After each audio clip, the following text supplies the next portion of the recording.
দুর্নীতির মাধ্যমে অর্জিত সাবেক ভূমিমন্ত্রী সাইফুজ্জামান চৌধুরীর নামে থাকা আমেরিকায় 40টি, থাইল্যান্ডে 23টি, মালয়েশিয়ায় 47টি, দুবাইয়ে 59টি, কম্বোডিয়ায় 117টি সহ 261টি বাড়ি ও 40টি ফ্ল্যাট জব্দ করার নির্দেশ দিয়েছেন ঢাকার একটি আদালত।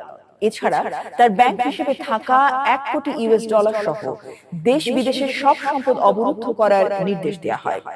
একই দিনে এস আলম গ্রুপের কর্ণধার সাইফুল আলমের বিরুদ্ধে প্রায় $350 কোটি টাকার মানি লন্ডারিং এর আলাদা 3 মামলায় অভিযোগ গঠনের জন্য 19, 27 ও 28 জানুয়ারি দিন ধার্য করেছে আদালত।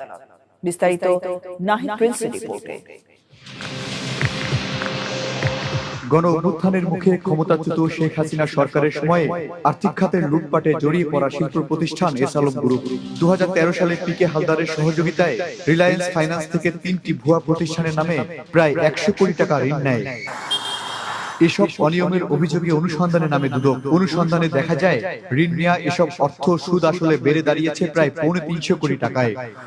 তদন্ত শেষে গত বছরের 2রা জুলাই মানি লন্ডারিং এর অভিযোগ এনে 3 মামলায় সাইফুজ্জামান ও পিকে হালদার সহ 39 জনের বিরুদ্ধে অভিযোগপত্র দেয় দুদক। এসব মামলায় নাহিদা রুনাই ও রাশিদুল হক গ্রেপ্তার হলেও বাকিরা যেন থেকে যান ধরাছোঁয়ার বাইরে। নাহিদ রুনাই তিনি আপনার রিলায়েন্স ফাইন্যান্স লিমিটেড, যেটা বর্তমানে আবিবা ফাইন্যান্স, সেখানে অডিট কমিটিতে ছিলেন। আরেকজন আছেন হলো আপনার রাশেদুল হক। এই দুইজন হলো আপনার জেল হাজতে আছে। আর এছাড়া পলাতক আসামিদের ভিতরে আপনার 1 নম্বরে আছে মোহাম্মদ সাইফুল আলম, আব্দুল সামাদ। এদিকে সাবেক ভূমিমন্ত্রী সাইফুজ্জামান চৌধুরীর যুক্তরাজ্যে থাকা 1600 কোটি টাকার সম্পদ প্রকাশ্যে আসার পর অনুসন্ধানে নামে দুদক। অনুসন্ধানকালে তার নামে আমেরিকায় 40টি, থাইল্যান্ডে 23টি, মালয়েশিয়ায় 47টি, দুবাইতে 59টি, কম্বোডিয়ায় 117টি, ভারতে 9টি, ফিলিপাইনে 2টি ও ভিয়েতনামে 4টি বাড়ি ও 30টি ফ্ল্যাট, এছাড়া $1 কোটি সহ দেশ বিদেশে বিপুল সম্পদের তথ্য পায় দুদক। মঙ্গলবার দুদকের আবেদনে সাইফুজ্জামান ও তার স্বার্থ সংশ্লিষ্ট ব্যক্তির দেশ বিদেশে থাকা হাজার হাজার কোটি টাকার সম্পদ জব্দের আদেশ দেন আদালত।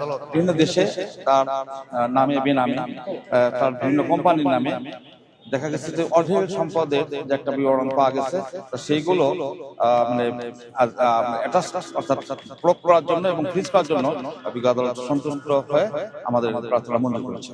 সাবেক ভূমিমন্ত্রী সাইফুজ্জামানের বিরুদ্ধে অর্থ পাচারের অনুসন্ধান শেষে শিগগিরই মামলা সহ অভিযোগপত্র দাখিল করা হবে বলে জানান দুদকের কৌঁসুলিরা।